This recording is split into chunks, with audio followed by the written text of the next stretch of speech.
Captain Jake Morrison stood on the bridge of the S Horizon as it approached the massive space station called Nexus Prime. The structure was unlike anything humans had ever built, with curved metal arms that stretched for miles in every direction.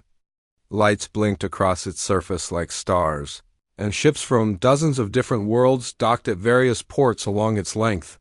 Jake felt his heart beating faster as he realized this was the moment that would change everything for humanity.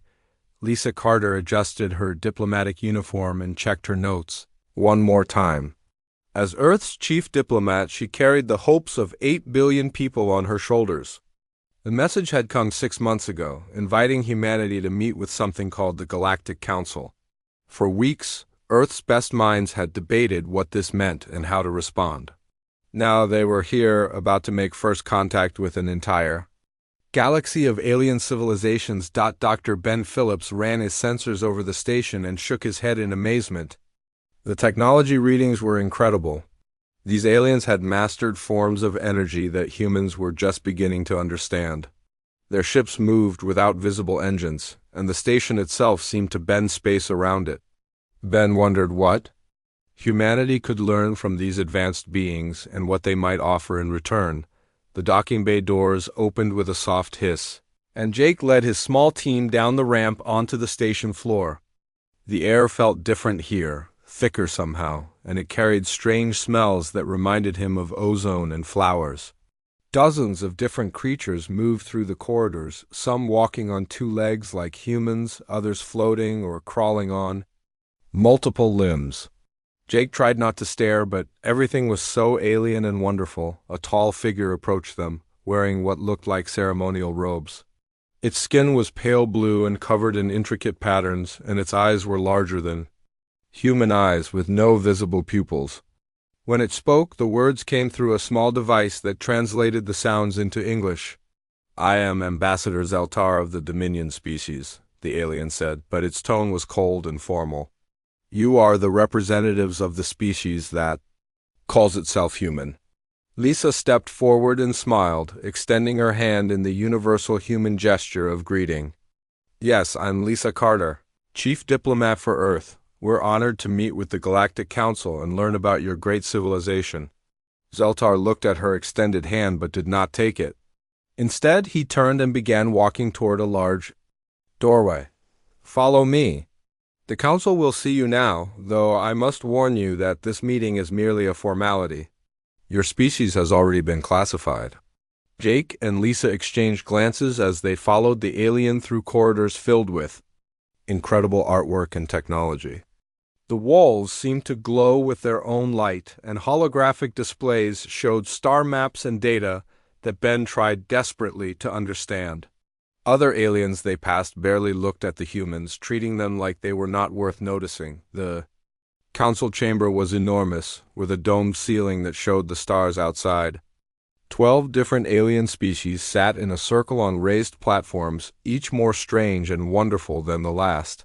Some looked almost human, while others were so alien that Jake struggled to understand how they could even exist.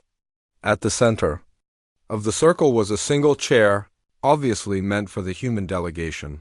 Zeltar gestured for them to sit, and Lisa took the central position while Jake and Ben flanked her. The chamber fell silent, and Jake could feel the weight of dozens of alien eyes studying them. "Humans of Earth," a new voice spoke, this one coming from a creature that looked like it was made of living crystal. "We have observed your species. For some time, you have achieved basic space travel and established a few colonies beyond your homeworld. Based on our analysis, we classify you as a Class 3 emerging species." Lisa cleared her throat and stood up. "Thank you for this opportunity to meet with you. Earth would like to discuss trade agreements, cultural exchange, and perhaps territorial boundaries for our continued expansion." Several of the council members made sounds that the translator interpreted as laughter. The crystal being spoke again. "You misunderstand your position, human. Class 3 species do not negotiate with the Council. You are here to receive instructions." Jake felt anger rising in his chest, but he kept his expression neutral. Lisa remained calm and professional, though he could see tension in her shoulders. "What?" Kind of instructions? Lisa asked. Zeltar stepped forward. All human military vessels will be surrendered to Council forces for decommissioning. Your colonies will be placed under protective oversight to ensure you do not interfere with established galactic trade routes. Earth itself will be monitored to prevent any attempts at unauthorized expansion or technology development. The silence in the chamber was deafening. Jake could not believe what he was hearing. These aliens expected humanity to simply give up everything they had worked for and submit to alien rule. Lisa's voice was steady when she spoke. And if we refuse these instructions? Another council member, this one resembling a giant insect, clicked its mandibles. Refusal is not an option. However, if you attempt to resist, corrective action will be taken. We have found that most species require only a small demonstration of our superior capabilities before they accept their proper place in the galactic order. Ben leaned over and whispered something to Lisa, who nodded. She looked back at the council with determination in her eyes. We need time to discuss this with our government, she said. How long do we have? 72 of your hours, Zeltar replied. After that, council forces will begin enforcement procedures. This meeting is concluded. As they walked back to their ship, Jake could feel the anger building inside him. These aliens saw humanity as nothing more than children to be controlled and managed. They had no idea what humans were capable of when pushed too far. Lisa was already planning their response as they boarded the horizon. Get us back to Earth as fast as possible, she told Jake. And send a priority message to Admiral Sullivan. Tell her the Council just made the biggest mistake of their very long lives. Admiral Kate Sullivan stood in the command center on Luna Base, watching the tactical displays as red dots appeared across the outer rim territories. The alien fleets had arrived exactly 72 hours after the ultimatum, just as they had promised. 3 separate Council task forces were moving toward New Denver Colony, Frontier Station, and the mining outpost at Kepler's Edge. Each alien fleet contained at least 50 ships, massive vessels that dwarfed anything in the human arsenal. War Commander Vexner observed the approaching human colonies from the bridge of his flagship. The primitive settlements looked exactly as expected, small, poorly defended, and completely unprepared for modern warfare. His tactical computers showed that human ships were constructed from basic metal alloys and powered by crude fusion reactors. Their weapons appeared to be simple projectile systems and low-yield energy beams. This would be over quickly. It knew. Denver Colony Mayor Rick Barnes was coordinating the evacuation of 30,000 civilians. The colony's defense consisted of 6 patrol ships and a handful of ground-based missile batteries. Everyone knew it would not be enough, but they had to try. Rick had been a soldier before becoming a politician, and he understood that sometimes you fight not because you can win, but because surrender is worse than death. Marine Colonel Amy Watson led the ground defense preparations at Frontier Station. Her 500 Marines were equipped with standard military gear, kinetic rifles, portable missile launchers, and basic armor. Against alien technology that could destroy planets, it seemed laughable. But Amy had trained these soldiers to fight against impossible odds, and they would not go down without making the aliens pay for every inch of ground. The first battle began at New Denver when the alien fleet dropped out of hyperspace, just outside the colony's sensor range. The human patrol ships moved to intercept, their captains knowing they were flying to their deaths but unwilling to let the aliens reach the civilian population without a fight. The engagement lasted less than 10 minutes. Alien energy weapons cut through human shields like they were made of paper, and the patrol ships exploded one by one in brilliant flashes of light. Vexner watched the destruction with satisfaction. The human ships had fought bravely but futilely, exactly as his intelligence reports had predicted. Primitive species always showed courage in their final moments, but courage could not overcome the vast technological gap between their civilizations. He ordered his ships to begin bombardment of the colony's defensive positions, but something unexpected happened when the alien beams struck the colony's surface. The defensive batteries did not simply explode and disappear. Instead, they fired back with a coordinated barrage that caught the alien ships off guard. The missiles were faster than expected, and they seemed to know exactly where to hit the alien vessels for maximum damage. Two alien cruisers lost their shields completely before they could adapt their defenses. General Paul Rodriguez watched the battle from Earth's command center, analyzing every piece of data that came through. He had spent months preparing for this moment, studying every scan and recording from humanity's first contact with the aliens. The Council species fought according to rigid patterns that had worked for them for thousands of years. They expected their enemies to panic and make mistakes.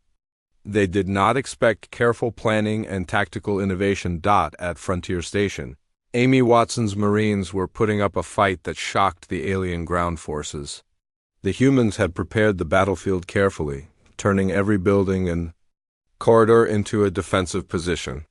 When alien troops landed, expecting easy conquest, they found themselves trapped in a maze of crossfire and improvised explosives. The Marines were still outgunned, but they were making the aliens pay dearly for every advance. Tony Mills worked frantically in his engineering lab beneath Earth's surface, modifying human weapon systems with data gathered from the alien attacks. The Council species used energy shields that could stop most conventional weapons, but Tony had discovered something interesting in their defensive patterns. The shields were designed to repel massive amounts of energy at once, but they had trouble with rapid sequential impacts from smaller projectiles. Human kinetic weapons, fired in the right sequence, could actually penetrate alien defenses. The Battle of Kepler's Edge turned into a complete surprise for the alien fleet. The mining station appeared to be completely defenseless, with no visible weapons or shields. When the alien ships moved in to begin their bombardment, the asteroid field around the station suddenly came alive with hidden weapons platforms. Human engineers had spent weeks hollowing out asteroids and filling them with missile launchers and kinetic cannons. The aliens found themselves caught in a crossfire from dozens of directions. Unable to target all the hidden positions at once, Commander Steve Harper had been presumed dead when his ship was destroyed in the first wave of attacks, but he had actually ejected in an escape pod and made it to one of the hidden asteroid bases. From there, he coordinated hit-and-run attacks against alien supply convoys, using small, fast ships that could hide among the debris of destroyed vessels. The aliens had never faced guerrilla warfare in space before, and their massive ships were poorly equipped to hunt down tiny, fast-moving targets. Dr. Helen Cross led a team of scientists who were working around the clock to analyze captured alien technology. Every piece of wreckage from the battles was collected and studied, looking for weaknesses in alien systems. Helen discovered that the aliens relied heavily on computer-controlled systems that could be disrupted by certain electromagnetic frequencies. Human ships began broadcasting these frequencies during combat, causing alien weapons to malfunction.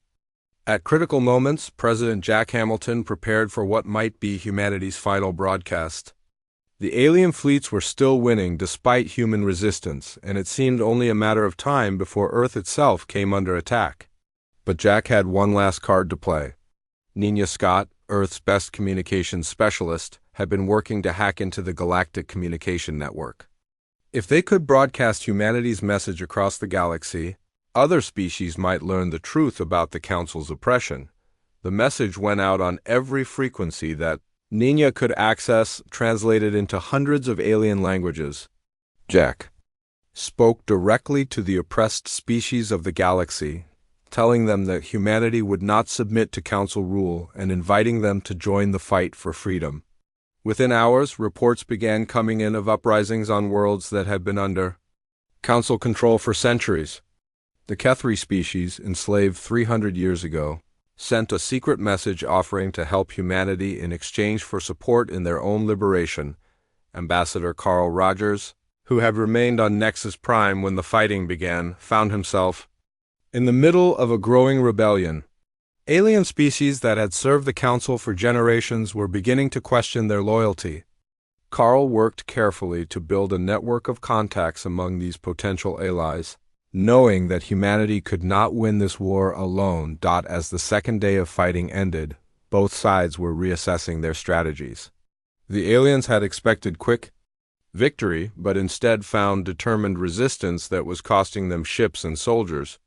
The humans had proven they could fight, but they were still vastly outnumbered and outgunned. The real question was whether humanity could turn their small victories into something larger before the Council brought its full military might too. Bare on Earth itself, Dexner stared at his casualty reports in disbelief. These humans were supposed to be primitives, barely capable of space travel. Yet they had destroyed or damaged nearly 20 Council ships and killed thousands of soldiers. Worse, reports were coming in of rebellions starting on dozens of Council worlds. The war commander realized that this conflict was going to be much more difficult than anyone had anticipated. Commander Steve Harper emerged from the hidden base inside the asteroid field, leading a fleet of small ships that had been secretly constructed over the past months. The aliens thought he was dead, which gave him a perfect advantage for launching surprise attacks. His ships were built specifically for guerrilla warfare, fast, maneuverable, and equipped with weapons designed to exploit the weaknesses that Dr. Helen Cross had discovered in alien technology. The alien supply convoy never saw the attack coming. Harper's ships appeared from behind a large asteroid, firing precise bursts that disabled the convoy's escort vessels before they could raise their shields.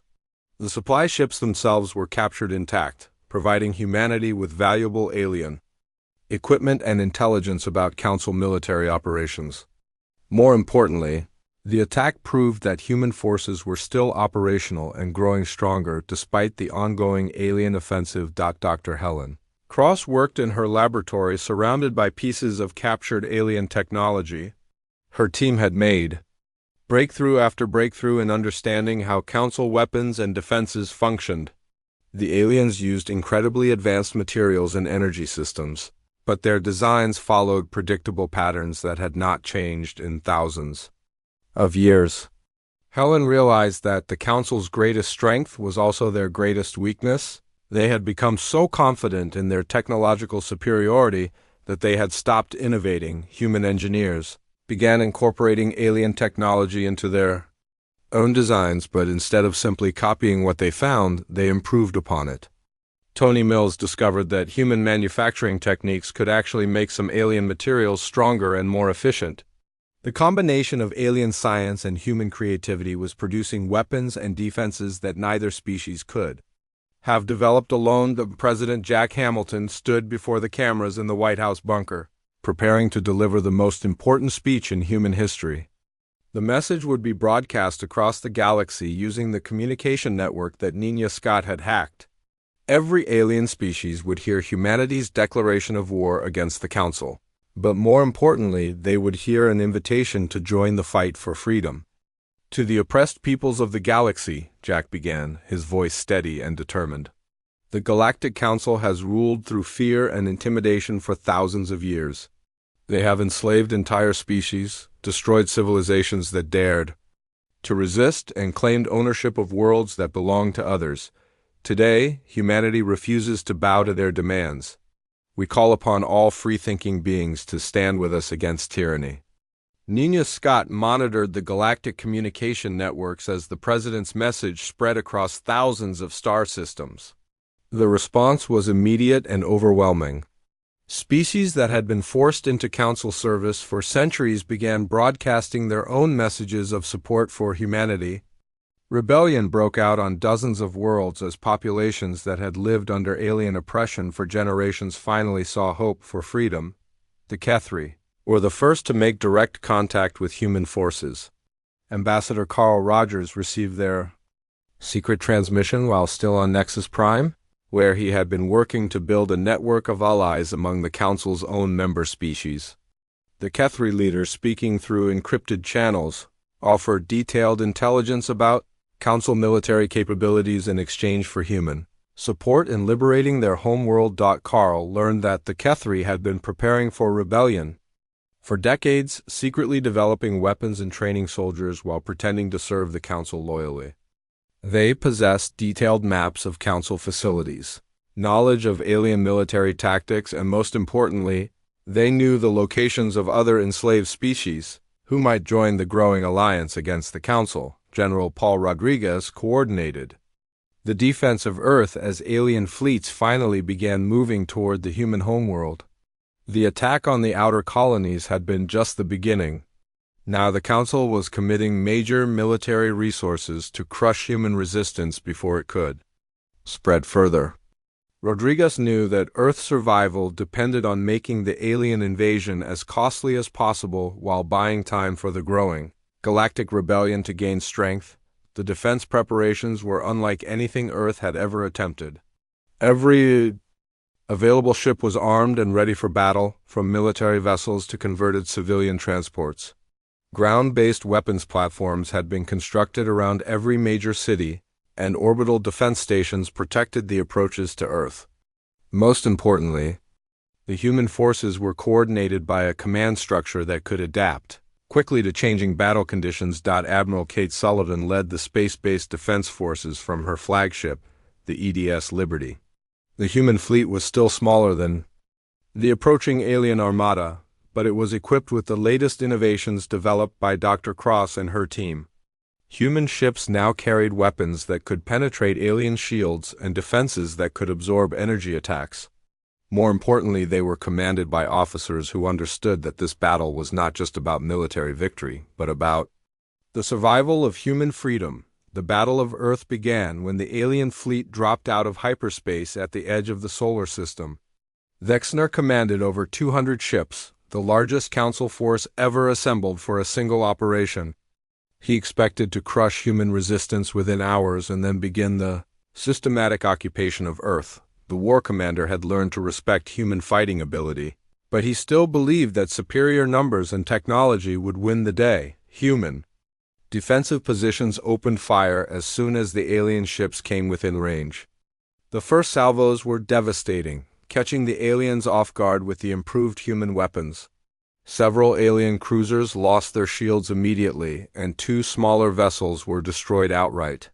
But the alien fleet was simply too large for the human defenses to stop completely. The orbital battle raged for hours, as human ships darted between the massive alien vessels, using their superior maneuverability to avoid the heaviest enemy weapons while targeting weak points in alien hulls. Commander Steve Harper led a squadron of small attack ships that had been specifically designed for close-quarters combat, diving into the alien formation and causing chaos among their carefully organized ranks.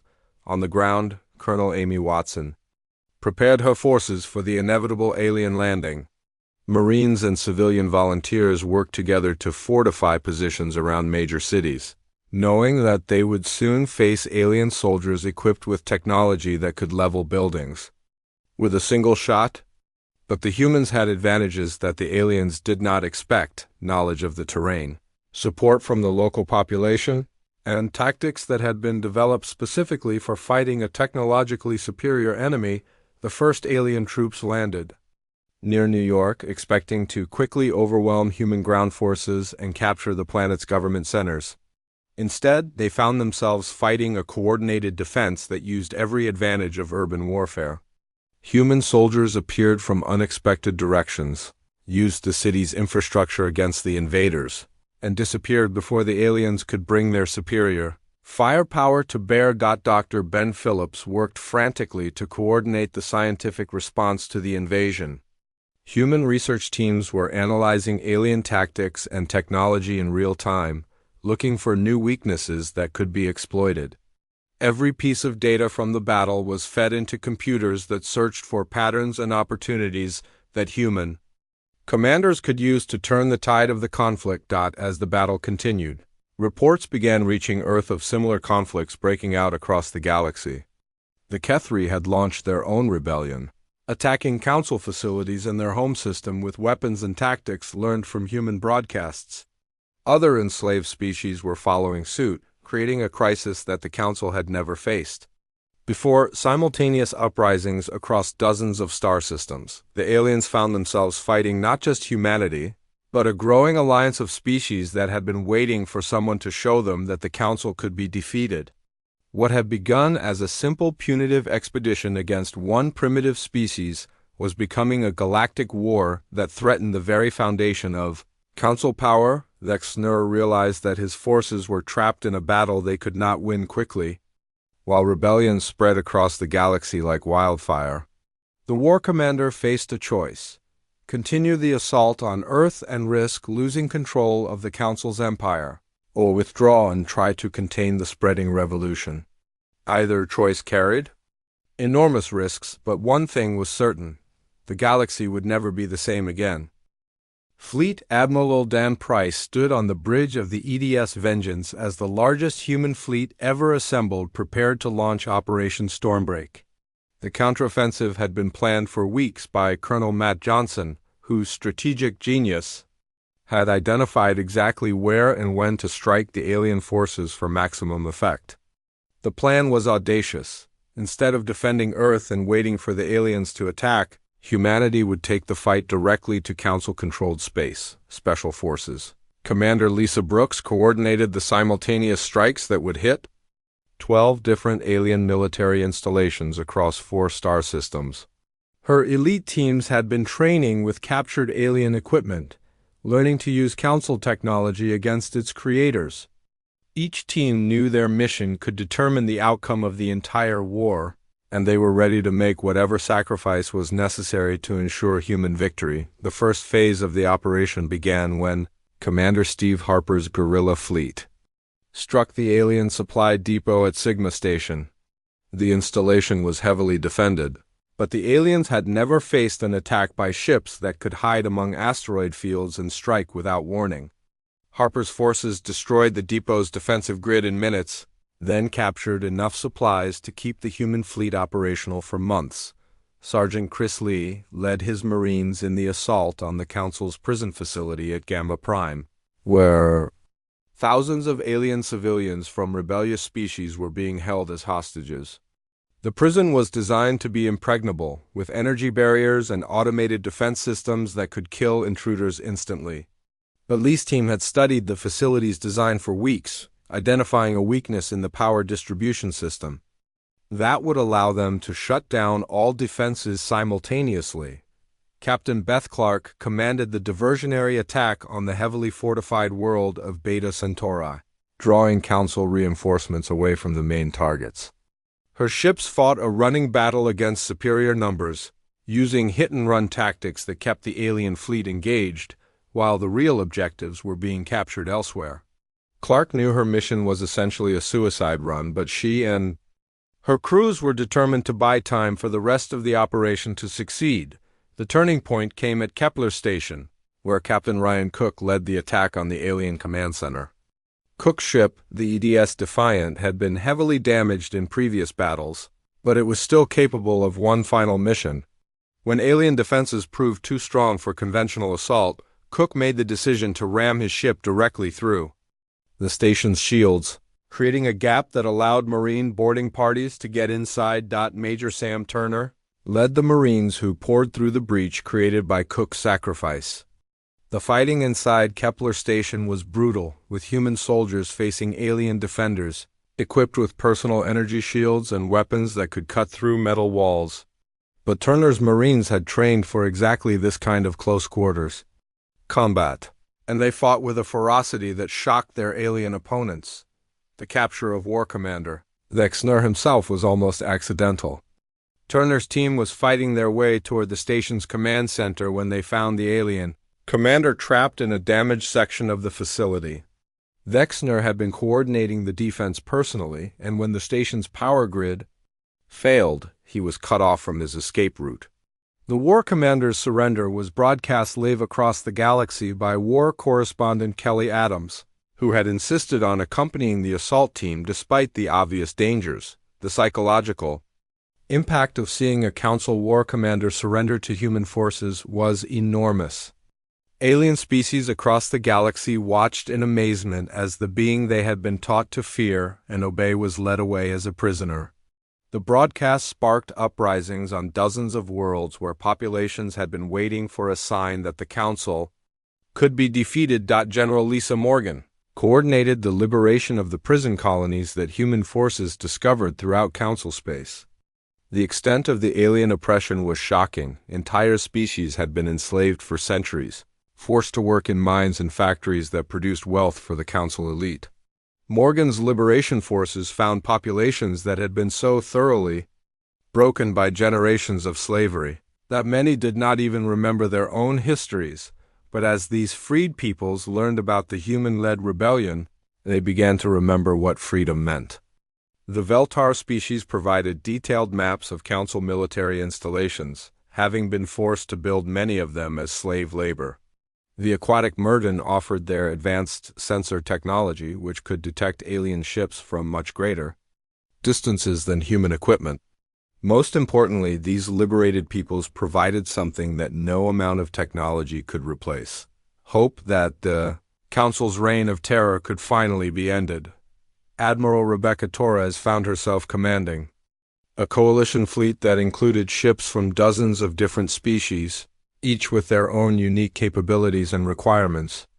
The logistics of coordinating such a diverse force were staggering, but Torres had learned to appreciate the advantages that came from combining so many different approaches to warfare. Alien ships that specialized in stealth operations worked alongside human vessels designed for direct assault, creating tactical possibilities that neither species could have achieved alone. Supply Officer Frank Moore performed miracles in keeping the coalition forces equipped and supplied. Ships that ran on different types of fuel, weapons that required incompatible ammunition, and life support systems designed for radically different environments all had to be maintained and coordinated. Moore's supply network stretched across dozens of star systems, and his ability to keep everything running smoothly was crucial to the rebellion's continued success. Intelligence Director Gary Peterson ran covert operations that spread confusion and fear throughout Council-controlled space. His network of agents, led by deep cover operative Maria Santos, turned the Council's own surveillance systems against them. Council commanders found themselves fighting blind as their communication networks were compromised and their intelligence reports became unreliable. The Council's response to these setbacks was predictable but brutal. Unable to contain the spreading rebellion through conventional military means, they began using planet-killer weapons against worlds that had joined the human alliance. The destruction of New Harmony Colony, where 50 million beings died in a matter of minutes, was broadcast across the galaxy as a warning to other species considering rebellion, but the Council's brutality only strengthened human resolve and drove more species into the growing alliance. The crystal beings of Vorth Prime, who had remained neutral throughout the conflict, finally joined the rebellion after witnessing the casual destruction of an entire world. Their expertise in energy manipulation provided the coalition with defensive technologies that could actually stop planet-killer weapons. President Jack Hamilton addressed the galaxy again after the destruction of New Harmony, his voice filled with cold fury as he promised that the Council would answer for their crimes. "Today they showed the galaxy their true nature," he said. "They are not protectors or peacekeepers. They are genocidal tyrants who will murder billions to maintain their power. This war will not end until every being in the galaxy is free from their oppression." The message resonated across countless worlds where populations had lived in fear of Council retribution for generations. Species that had never dared to oppose the aliens before began joining the rebellion in massive numbers. The Council found themselves fighting not just a military alliance, but a galactic revolution that threatened to sweep away thousands of years of established order. As the fourth phase of the war began, it became clear that the conflict had fundamentally changed from what either side had originally intended. The Council had expected to crush a single primitive species in a matter of days. Instead, they faced a coalition of hundreds of species united by their hatred of alien oppression and their belief in human ideals of freedom and justice. Nor, now a prisoner aboard a human ship, watched reports of the spreading rebellion with a mixture of fear and grudging respect. These humans had accomplished something that he would have considered impossible just months earlier. They had united the galaxy against the Council. The war commander realized that regardless of how the current battles ended, the Council's empire would never be the same again. Admiral Rebecca Torres stood before the largest gathering of alien species in galactic history as representatives from over 300 different worlds assembled at the liberated Station of Freedom base. The former Council facility had been renamed after its capture by human forces, and it now served as headquarters for the growing coalition that was reshaping the balance of power across the galaxy. Torres looked out at the assembled delegates and marveled at how far they had all come since humanity's first encounter with the Council. The Kethri delegation, led by war leader Caxel, brought with them detailed intelligence about Council defensive positions and a fleet of stealth ships that had been hidden for centuries while they planned their rebellion. The Kethri had learned patience during their long enslavement, and their careful preparation was now paying enormous dividends for the Coalition. Their ships could penetrate Council space undetected, gathering intelligence and striking at vulnerable targets before disappearing again. The aquatic Murden offered technology that revolutionized Coalition naval operations. Their biomechanical sensors could detect Council ships from distances that seemed impossible, giving the Alliance advance warning of enemy movements that allowed them to prepare defenses or launch preemptive strikes.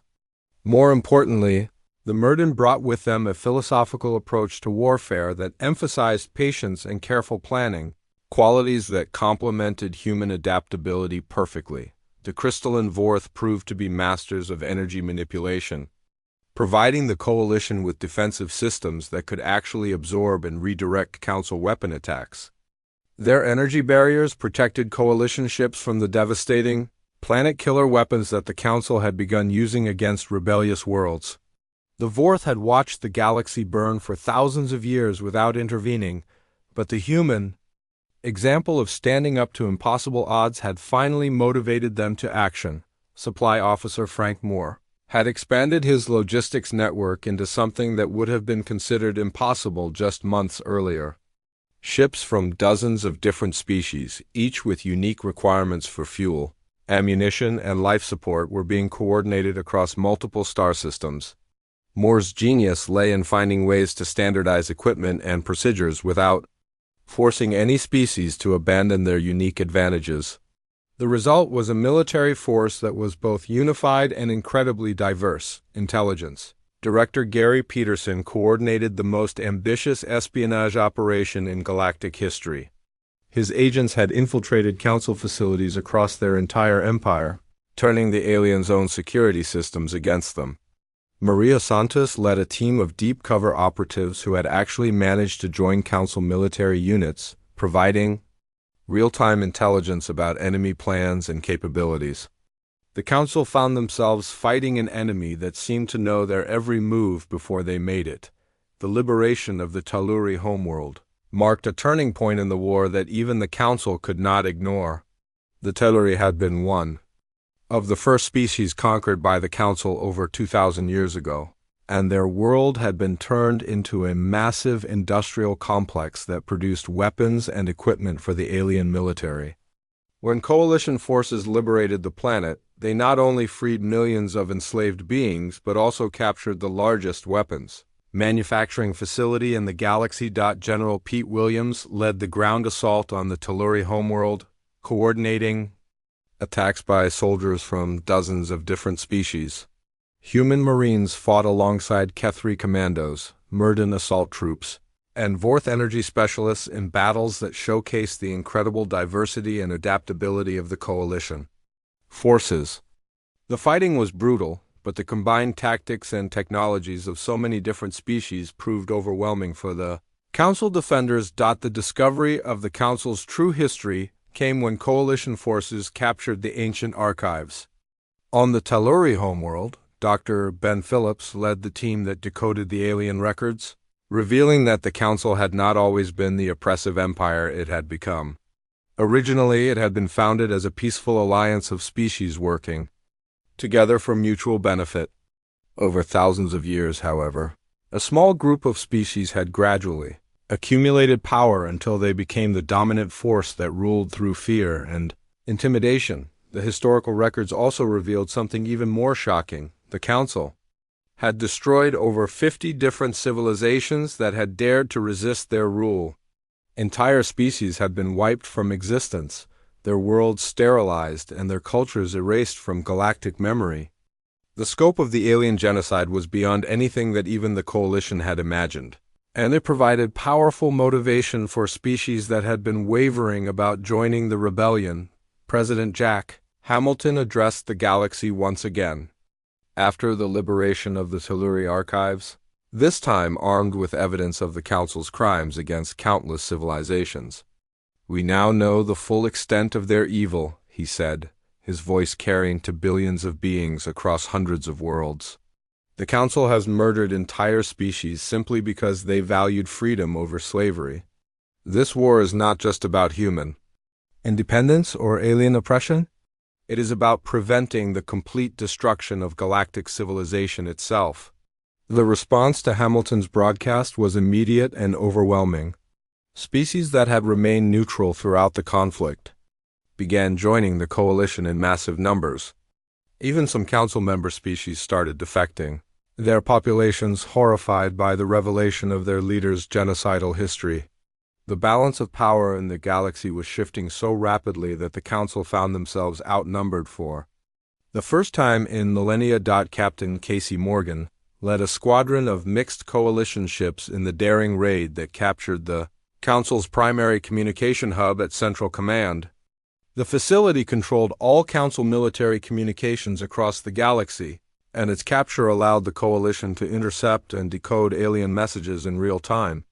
More importantly, it gave the Alliance the ability to send false orders to Council forces, creating confusion and disorder throughout the alien military hierarchy. The psychological warfare campaign that followed was devastating to Council morale. Coalition forces began broadcasting surrender offers to individual alien units, promising fair treatment for soldiers who laid down their weapons. Many Council troops, already demoralized by the spreading rebellion and horrified by revelations about their leaders' crimes, began accepting these offers. Entire alien fleets started defecting to the Coalition, bringing with them advanced technology and detailed knowledge of Council military operations. Engineer Alex Thompson worked with teams from multiple species to develop new technologies that combined the best innovations from dozens of different civilizations. Human creativity and adaptability merged with alien science and engineering to produce weapons and defenses that neither side could have developed alone. The Coalition was not just winning through superior numbers. They were achieving technological advantages that the Council could not match. The Battle of Nexus Prime became the symbolic turning point of the war when Coalition forces attacked the station where humanity had first encountered the Council. Ambassador Zeltar, who had originally dismissed humans as primitive and unworthy of respect, found himself defending the facility against an armada led by the very species he had tried to intimidate. The irony was not lost on anyone as human ships led the assault that would determine the fate of galactic civilization. The fighting around Nexus Prime lasted for 3 days and involved over 5,000 ships from both sides. Coalition forces used tactics that the Council had never encountered before, with different species coordinating their unique abilities to create overwhelming advantages. Kethri stealth ships disabled alien sensors while Murden vessels provided targeting data for Vorth energy weapons, all coordinated by human commanders who had learned to think in ways that no single species could have managed alone. When Nexus Prime finally fell, the symbol of Council authority was replaced by a new flag that represented all the free species of the galaxy. The Coalition had proven that they could not only resist the aliens but actually defeat them in direct combat. More importantly, they had demonstrated that freedom and cooperation were more powerful than fear and oppression. A lesson that would reshape galactic civilization for generations to come. As reports of the victory spread across the galaxy, the Council faced a crisis that threatened their very existence. Rebellions were breaking out faster than they could be suppressed. Member species were defecting in massive numbers, and their military forces were being defeated by an enemy that seemed to grow stronger with every battle. The age of Council dominance was ending, and a new era of galactic freedom was about to begin. Supreme Commander Julia Hayes stood on the bridge of the Coalition flagship EDS. Liberation, as the largest space battle in galactic history, began around the fortress world of Hegemon Prime. The Council's last stronghold was defended by over 8,000 ships from every remaining loyal species, a massive armada that represented the final desperate attempt to preserve their crumbling empire. But facing them was an even larger coalition fleet of 10,000 vessels from hundreds of different worlds, united by their shared commitment to ending the Council's reign of terror forever. The fortress world itself was a testament to the Council's paranoia and militaristic nature. The entire planet had been converted into a massive defensive installation, with energy shields that could withstand planet-killer weapons and orbital weapons platforms that could destroy entire fleets. Underground bunkers housed millions of soldiers and contained enough supplies to withstand a siege lasting decades. The Council had built Hegemon Prime to be impregnable, never imagining that they would one day need to defend it against most of the galaxy. Engineer Alex Thompson led a small infiltration team that included pilot Casey Morgan and demolitions expert Derek Jones through the asteroid field surrounding the fortress world. Their mission was considered impossible: penetrate the planet's defenses and disable the shield generators that protected the surface installations. The team had studied Council defensive systems for months, identifying a weakness in the power distribution network that could theoretically be exploited by a small force with the right equipment and enough courage. The space battle began when Coalition forces dropped out of hyperspace in perfect formation. Their arrival coordinated across multiple jump points to overwhelm the defenders' ability to respond effectively.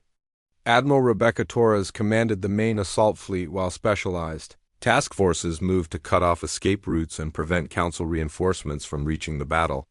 The scale of the engagement was beyond anything that had been seen before, with ships from hundreds of different species fighting in perfect coordination. Despite their radically different technologies and tactical doctrines, General Pete Williams prepared his ground forces for what would be the final assault of the war. The Coalition Army included soldiers from every species that had joined the rebellion, creating a military force that combined the best traits and capabilities of dozens of different civilizations. Human adaptability merged with Kethri stealth, Murden precision, and Vorth energy manipulation to create tactical possibilities that no single species could have achieved alone. The first phase of the battle went exactly as the Council expected. Their massive defensive installations opened fire on the approaching Coalition fleet, destroying hundreds of ships in the opening minutes of the engagement. The fortress world's weapons were powered by the planet's core itself, giving them virtually unlimited energy to pour into their devastating attacks.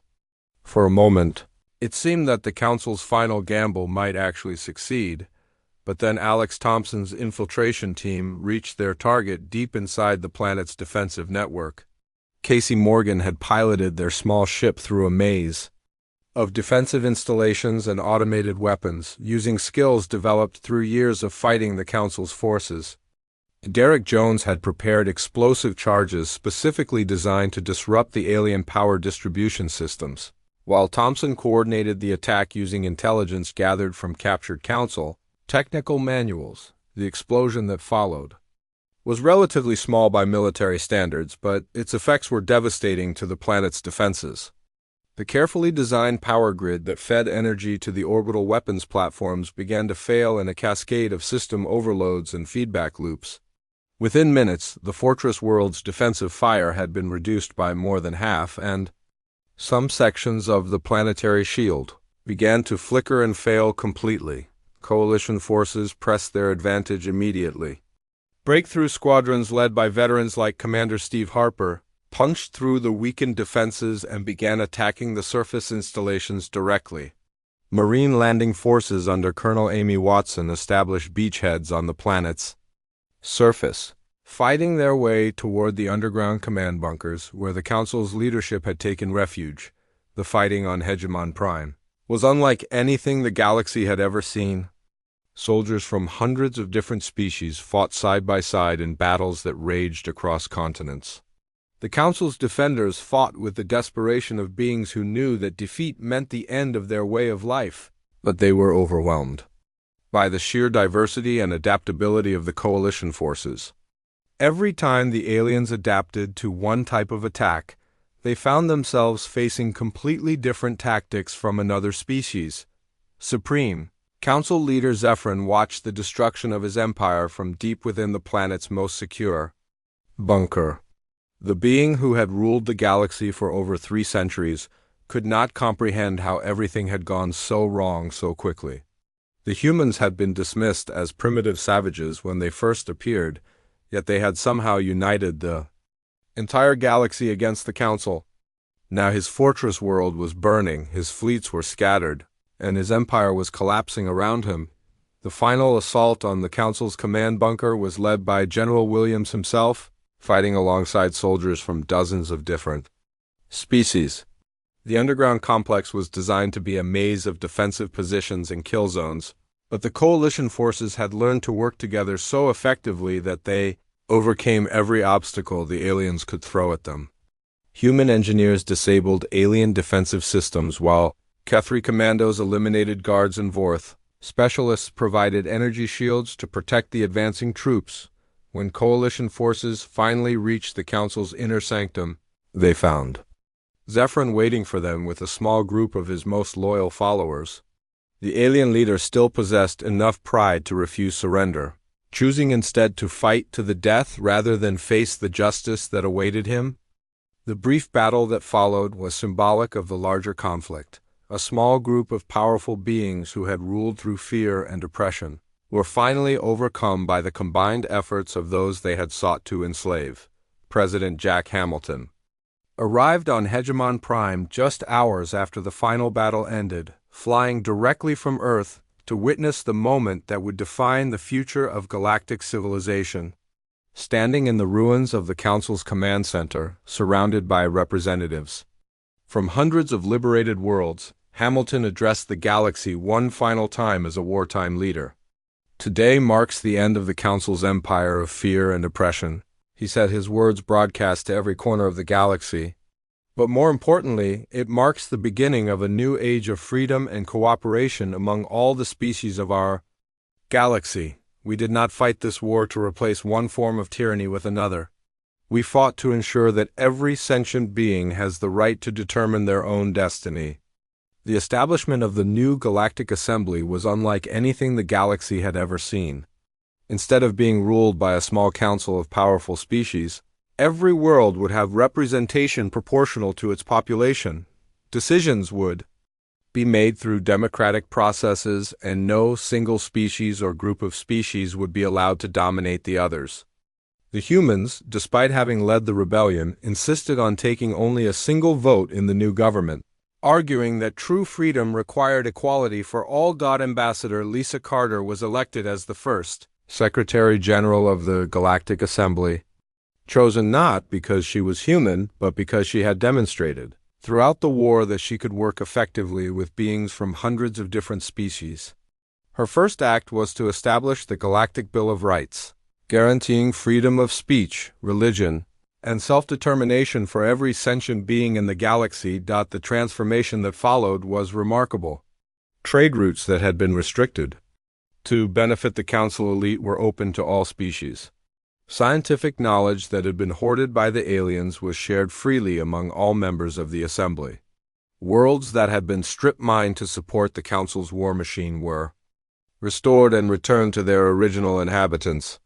The galaxy began to prosper in ways that had been impossible under the old system of oppression and fear. Captain Jake Morrison, now an admiral in the new Galactic Defense Force, stood on the observation deck of his ship as he watched the peaceful traffic flowing between the stars. Merchant vessels from dozens of different species carried goods and passengers along routes that had once been restricted to Council military vessels. Scientific expeditions explored regions of space that had been off-limits for millennia. Most importantly, the ships carried beings who were free to choose their own destinations and determine their own futures. The galaxy had learned a hard lesson about the price of freedom and the responsibility that came with power. The Council had ruled through fear because they believed that force was the only way to maintain order among so many different species. But humanity had proven that cooperation and respect were far more powerful than fear and oppression. The galaxy would never again underestimate the fury of those who fought for freedom, nor would they forget the price that had been paid to achieve it.